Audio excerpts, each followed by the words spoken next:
Start कर रहे हैं नेक्स्ट वीडियो होल नंबर्स का ही, जिसमें हम लोग अगला टॉपिक पढ़ेंगे प्रॉपर्टीज ऑफ होल नंबर्स। जैसा कि आप देख सकते हैं पिछले 2 वीडियो जो हमने होल नंबर्स के किए हैं चैप्टर 2 के, उसमें हम लोगों ने पहला पढ़ा था नंबर लाइन और प्रीसीडर, सक्सेडर, इन सब के बारे में, सक्सेसर के बारे में, और नेक्स्ट में उससे हमने उसकी रिलेटेड एक्सरसाइज पूरी कंप्लीट कर ली थी। हर क्वेश्चन मैंने डिटेल में उसमें बता दिए, तो आप उस वीडियो को जरूर देख लें अगर आपकी एक्सरसाइज 2.1 अगर ना हुई हो तो चलिए उसी के आगे से स्टार्ट करते हैं, जो कि हमारा एनसीईआरटी का भी टॉपिक है, प्रॉपर्टीज ऑफ होल नंबर्स। ये बहुत मेन टॉपिक है, आगे इसी से चैप्टर आगे बड़ा है, थोड़ा बड़ा भी है, लेंदी भी है, तो चलिए उसे स्टार्ट करते हैं। तो पहली प्रॉपर्टी बताने से पहले उसके बारे में थोड़ा सा समझ लेते हैं वो है क्या। जैसे कि आपके पास 2 नंबर दिए गए, 2 होल नंबर्स।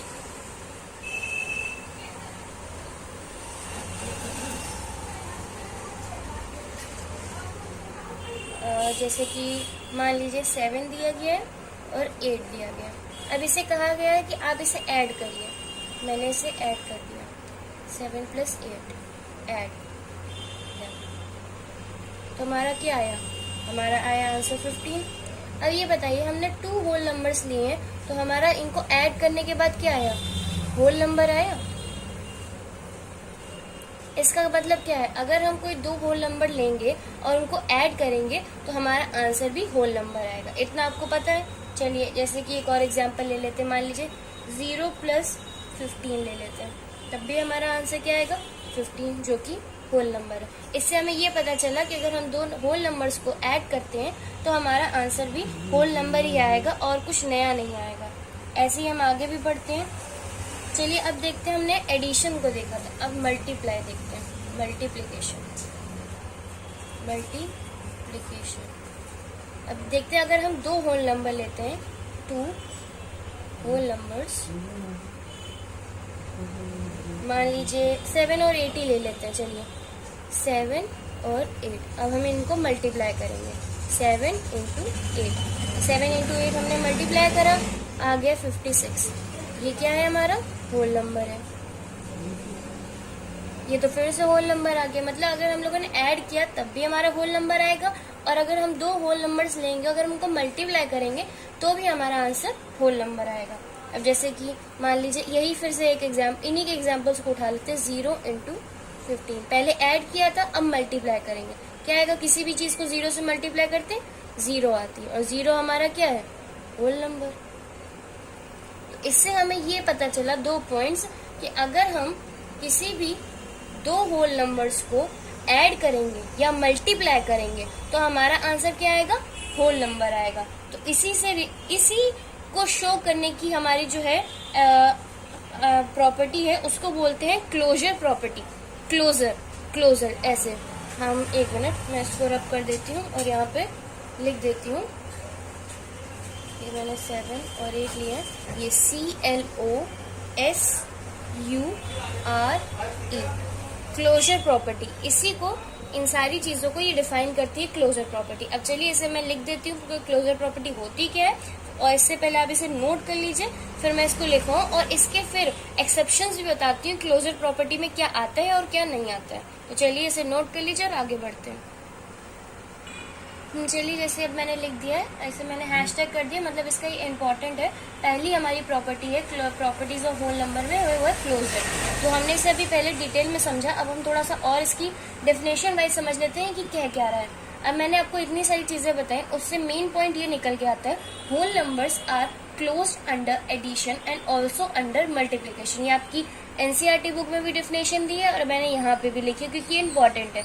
इसका मतलब ये है कि अगर आपके होल नंबर्स हैं वो इस प्रॉपर्टी के अंडर में कहा जा रहा है, जो आपके होल नंबर्स हैं close under addition and also under multiplication. जो आपकी क्लोजर प्रॉपर्टी है ये कहाँ पे काम करती है, ये आपकी काम करती है एडिशन पे, और किसके अंदर आती है, मल्टीप्लिकेशन। मतलब एडिशन और मल्टीप्लिकेशन के अंदर ही आपकी होल नंबर की क्लोजर प्रॉपर्टी आती है। इसका मतलब ये है कि अगर आप 2 होल नंबर लेंगे, वो जो है वो ऐड कर रहे हो या फिर आप उसको मल्टीप्लाई कर रहे हो, आपका आंसर होल नंबर ही आना चाहिए। एग्जाम्पल के तौर पे मैंने आपको बताया 0 + 5 कर लीजिए, आपका आंसर 5 आएगा, ये क्या है, होल नंबर।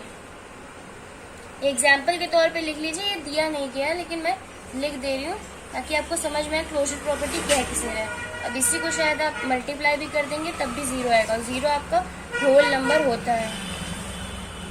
तो ये आप एग्जाम्पल में इतना पूरा लिख लीजिएगा साइड में, इससे आप भूले नहीं कि क्लोजर प्रॉपर्टी बोलते किसके। और इसे खास खास मेंशन किया गया है, ये अंडर आती addition and also under multiplication. मतलब ये क्लोजर प्रॉपर्टी कहाँ वैलिड होती है, एडिशन और मल्टीप्लीकेशन में। ऐसा इसलिए क्यों कहा गया है ये मैं अभी आपको बताती हूँ। मैंने जो बोला एक्सेप्शन, एक्सेप्शन किसमें, सब्ट्रैक्शन में और डिवीजन में। तो समझ लेते हैं ऐसा क्यों कहा गया कि सब्ट्रैक्शन नहीं हो सकता या फिर डिवीजन में ये प्रॉपर्टी क्यों नहीं लगती है, ये भी समझ लेते हैं। चलिए आगे बढ़ते हैं, तब तक आप इसे नोट कर लीजिए। तो चलिए क्लोजर प्रॉपर्टी में जो ये सब्ट्रैक्शन क्यों वैलिड नहीं है ये हम बता देते हैं। इसके आगे आप लिख दीजिएगा this is not valid under closure property, या आप अपने साइड में डिफिनेशन के तौर पे याद करने के तौर पे भी लिख सकते हैं। तो ये इसलिए अंडर क्यों नहीं आती है इसे हम लोग समझ लेते हैं। जैसे कि मान लीजिए 2 होल नंबर्स लेते हैं, 2 होल नंबर्स हैं हमारे पास, 2 होल नंबर्स, मान लीजिए 6 है और 7 है। अब आप इसे माइनस करिए, मतलब 6 नहीं, चलिए 2 लेते हैं, हम लोग 2 को लेते हैं और इसे माइनस करिए, 6 - 2 4, क्या आया, होल नंबर। चलिए एक में आ गया, चलिए हम लोग कह रहे हैं अरे ये तो होल नंबर आ गया हमारा, मतलब ये फिर क्यों वैलिड नहीं है। लेकिन आगे बढ़ते हैं, चलिए हम अगला लेते हैं 7 - 8। अब इसे माइनस करिए, इसे सब्ट्रैक्ट करिए, बताइए क्या आएगा। आप लोग कहेंगे 1, पर यह बहुत बड़ी गलती। यहाँ पे देखिए 6 बड़ा था, 6 में से 2 गया तो 4 आया पॉजिटिव, और पॉजिटिव नंबर्स ही आपके होल नंबर्स होते हैं। होल नंबर आपके हमेशा पॉजिटिव होंगे, नेगेटिव नहीं होंगे, इसलिए पॉजिटिव ही देखिएगा तभी आप कहेंगे कि हाँ ये होल नंबर है, नेगेटिव नहीं होंगे। तो अभी आप कह रहे हैं कि 7 - 8 1, यहाँ पॉजिटिव, लेकिन ये गलत है। यहाँ पे 7 में से 8 को माइनस करना है, इसका मतलब यहाँ पे आएगा माइनस।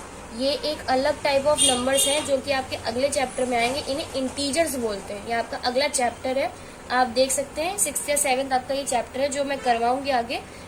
तो उसमें ये चीज आती है कि अगर 7 - 8 किया तो -1 आएगा, अगर 8 - 7 होता तो 1 आता। यहाँ पे 7 - 8 है तो -1 आएगा, तो -1 आया तो इसका मतलब नेगेटिव है, तो ये होल नंबर नहीं है, ये होल नंबर नहीं है।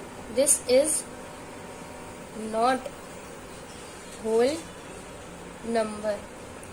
तो यही रीजन है कि सब्ट्रैक्शन वैलिड नहीं होता है। तो आप इतना लिख लीजिए और ध्यान में रखिए कि this is valid under, this is not valid under closure property. ऐसे ही डिवीजन है उसको भी देख लीजिए और फिर उसको समझ लीजिए। ये एग्जाम में पूछा नहीं जाएगा, लेकिन हाँ मेन चीज ये याद रखनी है कि एडिशन और मल्टीप्लीकेशन आपकी क्लोजर प्रॉपर्टी में आते हैं, सब्ट्रैक्शन और डिवीजन नहीं आते हैं। चलिए आगे बढ़ते हैं।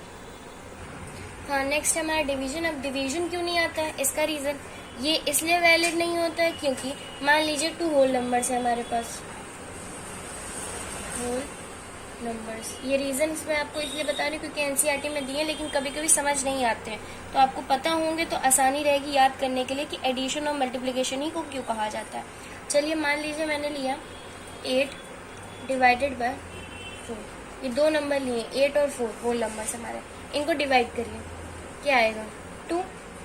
2 क्या है, होल नंबर है। चलिए यहाँ तक ठीक था।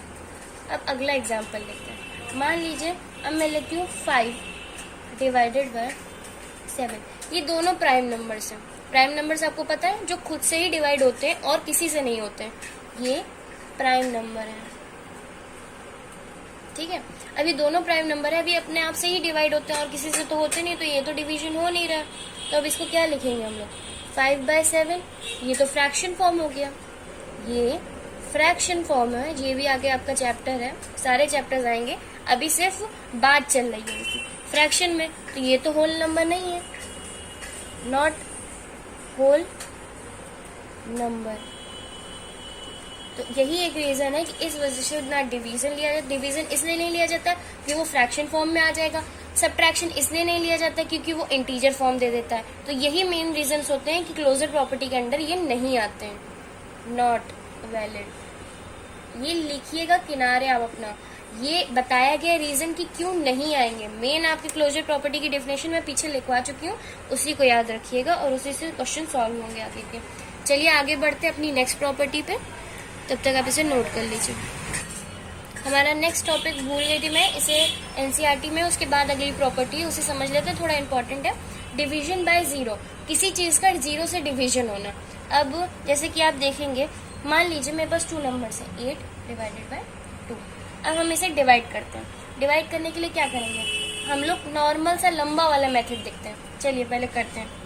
जो डिवीजन हम लोग को जब नहीं आता था तो अब ये इस्तेमाल होता था। अभी तो आपको डिवीजन आता है कि कैसे किया जाता है। मान लीजिए ऐसे रखा, 8 को 2 लिखा और ये 4 टाइम्स जाता है, हमें पता है 2 4 जा 8 होता है, ये 8 आ जाता है और ये कट जाता है, तो ये 4 टाइम्स आ जाता है हमारा आंसर। लेकिन इसको यहाँ लंबे मेथड से किया गया। इसका मतलब ये है 8 में से हम 2 को माइनस करेंगे, क्या आएगा 6। कितने टाइम्स गया, ये 1 टाइम्स। फिर -2 कितना आएगा 4, ये क्या सेकेंड टाइम्स। फिर माइनस करिए, मैं यहाँ लिख देती हूँ 4 - 2 कितनी बार गया 2, कितना आया 3rd टाइम्स। फिर हम माइनस करेंगे 2, आएगा 0। लास्ट तक जब तक 0 ना आ जाए तब तक हमें ये करना होता है। तो ये हमारा 4th टाइम में आ गया, ये 1 टाइम, ये 2 टाइम, ये 3 टाइम और ये 4th टाइम। तो कितने बार में आ गया 4 टाइम। तो हम लोग बता देते थे कि हाँ ये 4 टाइम्स में डिविजिबल होगा। तो ये हमारा मेथड है किसी भी लॉन्ग नंबर को, 2 नंबर होल नंबर्स को डिवाइड करने का। अब चलिए, अब हमें कहा गया डिवीजन बाय जीरो। अब हम किसी चीज को 0 से डिवाइड करके देखते हैं। इसी मेथड से अब हम किसी एक नंबर लेते हैं और उसको 0 से डिवाइड करते हैं। चलिए करते हैं। अब यहाँ पे हम लोग 2 नंबर लेट लेंगे। मान लीजिए मैंने ले लिया 2 डिवाइडेड बाय 0 सबसे सिंपल। अब इसके लिए हमें क्या करना है, मान लीजिए चलिए अब जैसे पहला वाला मेथड किया वही करेंगे। 2 में से 0 को माइनस करेंगे, 2 आया, चलिए 1 टाइम। फिर -0, फिर 2 आया सेकेंड टाइम। फिर 2 - 0, 2 आया 3rd टाइम। फिर -0, फिर 2 4th टाइम। ये तो चलता जा रहा है इन्फिनिटी तक। मतलब हम जितनी बार भी करेंगे हमारा आंसर 2 ही आएगा और तो कुछ आएगा नहीं। अगेन एंड अगेन, ये तो स्टॉप ही नहीं हो रहा है। इसका मतलब है V से 2 डिवाइडेड बाय 0 नॉट डिफाइंड। ये नॉट डिफाइंड है क्योंकि ये आंसर इन्फिनिटी तक जा रहा है। बार बार 2 ही आएगा, रिपीट होता जाएगा और कुछ नहीं होगा। तो हम लोग क्या कहेंगे, 2 डिवाइडेड बाय 0 नॉट डिफाइंड। इसी का मतलब है मेन हेडिंग का कि डिवीजन अगर हम किसी चीज का 0 से कर रहे हैं तो वो नॉट डिफाइंड है। आप 2 डिवाइडेड बाय 0 करें, 3 divided by 0, 4 divided 0, not defined ही आएगा।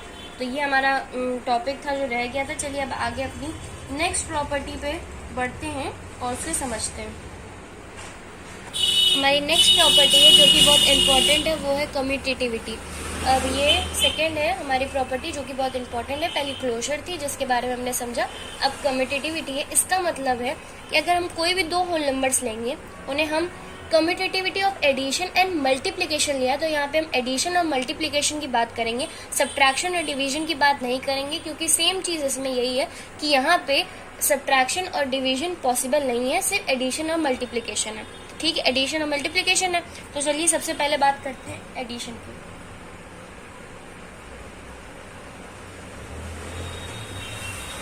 दो होल नंबर्स लेते हैं, लेट करिए 3 और 5।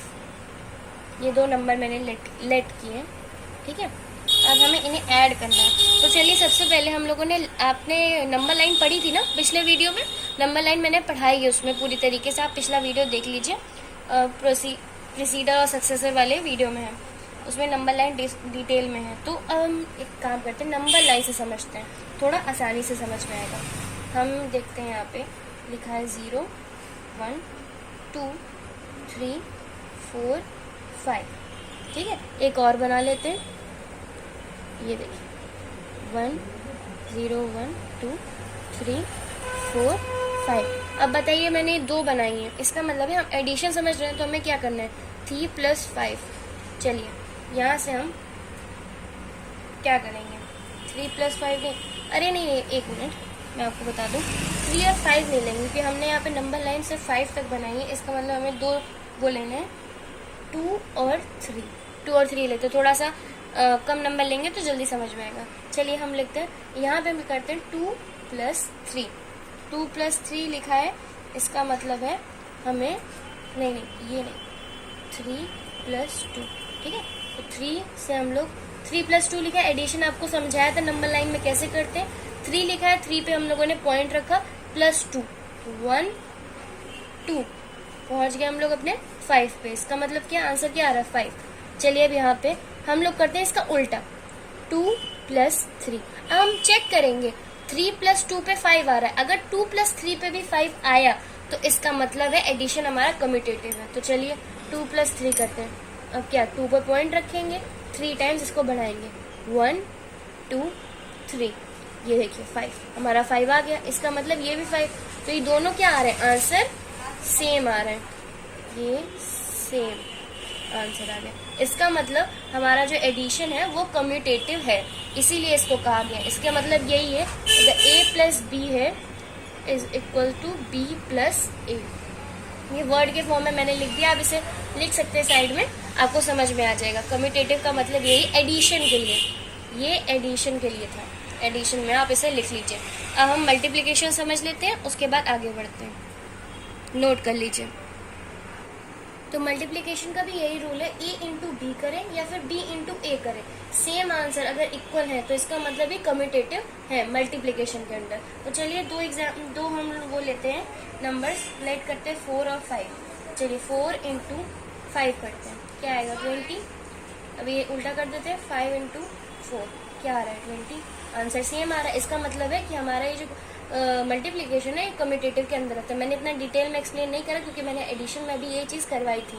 तो 2 लिए हम लोगों ने और इसे कर दिया। इसमें एनसीईआरटी में डायग्राम दिया था रोज कॉलम करके, तो ये थोड़ा कंफ्यूजिंग हो जाता है, तो आप सिर्फ नंबर से ही समझिए तभी आपको समझ में आएगा। ये 4 × 5 करेंगे तो 20 आया, 5 × 4 किया तो 20 आया। इसका मतलब कम्यूटेटिव मल्टीप्लिकेशन में भी आता है, मतलब वो उसमें भी लगता है। तो मल्टीप्लिकेशन और एडिशन कम्यूटेटिव में क्या होते हैं ये आपको समझ में आ गया। अगर मैं इसे शॉर्ट फॉर्म में समझाऊं कि क्या बोलेंगे, तो जैसे कि एडिशन, ये मल्टीप्लिकेशन, तो इसे आप लोग लिख लें कि a + b is equals to b + a, और ये a × b + b × a। समझने में आसानी रहेगी। एग्जाम्पल के तौर पे 6 + 4 10, 4 + 6 10। यहाँ पे 4 × 5 20 और 5 × 4 भी 20। ये एग्जाम्पल है, ये भी लिख लीजिए। मैंने फिर से लिखवा दी, एक जगह आप इसको लिख लीजिए तो आपको आसानी रहेगी। तो हमें ये पता चल गया एडिशन और मल्टीप्लिकेशन में कम्यूटेटिव का क्या रोल होता है और इसे किस तरीके से समझते हैं और कम्यूटेटिव होता क्या है। तो इसका मतलब है आप किसी भी ऑर्डर में, इन एनी ऑर्डर,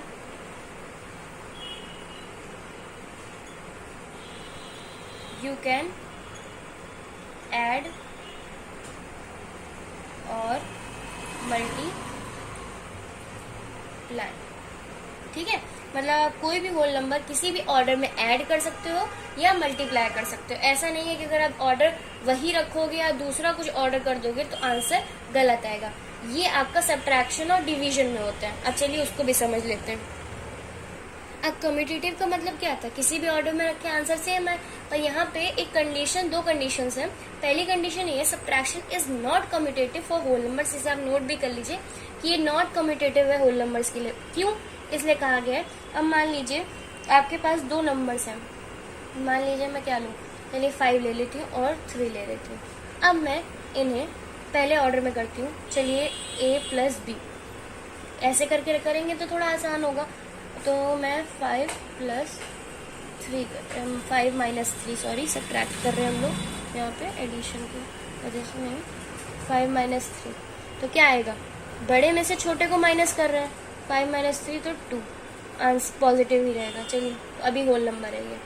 अब हम b माइनस a करते हैं, मतलब उल्टा 3 माइनस 5, ये -2, आंसर 2 आया, लेकिन क्या आया, निगेटिव, और निगेटिव हमारे होल नंबर्स नहीं होते हैं, इसीलिए कहा गया subtraction is not commutative for whole numbers. इसे एग्जांपल के तौर पे आप लिख लीजिए ताकि आपको पता चल जाए कि ये क्यों नहीं है। ये बहुत इंपॉर्टेंट पॉइंट है, एनसीईआरटी में भी दिया गया पॉइंट करके कि सब्ट्रैक्शन वैलिड नहीं है कम्यूटेटिव लॉ के लिए, ठीक है, तो इसे लिख लीजिए। अब अगला पॉइंट हम लोग करते हैं डिवीजन। तो हमारा डिवीजन के लिए भी यही कहा कि division is not commutative for whole numbers, ये भी नहीं कम्यूटेटिव होता है। ये क्यों नहीं होता है, एग्जाम्पल है जैसे कि 6 डिवाइडेड बाय 3, दो नंबर्स लिए हम लोगों ने 6 और 3, ठीक है, तो हम लोग जैसे करते हैं a डिवाइडेड बाय b, यही तो कह रही है। अगर हम लोगों ने 6 को डिवाइड किया 3 से तो क्या आया हमारा आंसर, ये अगर हम 6 को 3 से डिवाइड कर रहे हैं तो कुछ 0.0 करेंगे, फिर 30 आएगा, फिर 1 2 करके कुछ आंसर आएगा, ठीक है, मतलब ये पॉइंट पे आएगा। अब इसी को अगर हम लोग कर दें b डिवाइडेड बाय a, तो इसका मतलब 3 डिवाइडेड बाय 6, तो आंसर आएगा हमारा 2। तो ये आंसर तो मैच कर नहीं रहे, इस आंसर तो ये अलग अलग आ रहे हैं ना, तो इसका मतलब है ये कम्यूटेटिव लॉ को फॉलो नहीं कर रहे हैं। मतलब तो ये होना चाहिए ना, दो नंबर को अगर हम किसी भी ऑर्डर से डिवाइड करें, मल्टीप्लाई करें, एडिशन करें या फिर सब्ट्रैक्शन करें, आंसर सेम आना चाहिए। ये एडिशन और मल्टीप्लिकेशन में वैलिड है, लेकिन डिवीजन और सब्ट्रैक्शन में ये वैलिड नहीं है। तो ये सिंपल से आपको ये पता चल गया कि हमें कम्यूटेटिव लॉ कहाँ लगाना है और पहला क्लोजर प्रॉपर्टी हमें कहाँ लगानी है। ये दो प्रॉपर्टीज मैंने आज आपको डिटेल में समझा दी है। थर्ड प्रॉपर्टी है हमारी लास्ट, वो है एसोसिएटिव। ये थोड़ी सी मेन है, थोड़े सा भी आगे इसके क्वेश्चंस भी आएंगे, इसलिए मुझे इसे थोड़ा डिटेल में समझाना होगा। वीडियो थोड़ा बड़ा हो गया है, इस वजह से मैं नहीं चाहती कि आगे और अभी पढ़ाऊं। नेक्स्ट वीडियो में मैं उसे करवाऊंगी डिटेल में, ताकि आपको कोई दिक्कत ना हो। उसमें फिर मैं उसके एग्जाम्पल्स भी करवा दूंगी, एनसीईआरटी के एग्जाम्पल करवा दूंगी, फिर उसके अगले वीडियो में एक्सरसाइज भी पूरी हो जाएगी, जिससे आपको पूरी तरह एक्सप्लेन हो जाए, कोई दिक्कत ना है। तो चलिए मैं जल्दी नेक्स्ट वीडियो डालती हूँ जिसमें ये एसोसिएटिव प्रॉपर्टी भी कंप्लीट हो जाए, तो हमारा प्रॉपर्टीज की जो होल नंबर की है वो सारी कंप्लीट हो जाएंगी। चलिए मिलते हैं नेक्स्ट वीडियो में। अगर आपको ये वीडियो मेरा अच्छा लगा हो तो सिर्फ आपको 3 चीजें करनी है, लाइक, शेयर और सब्सक्राइब प्लीज कर दीजिएगा। और अगर आपको अच्छा लगे तो thank you for watching, bye bye.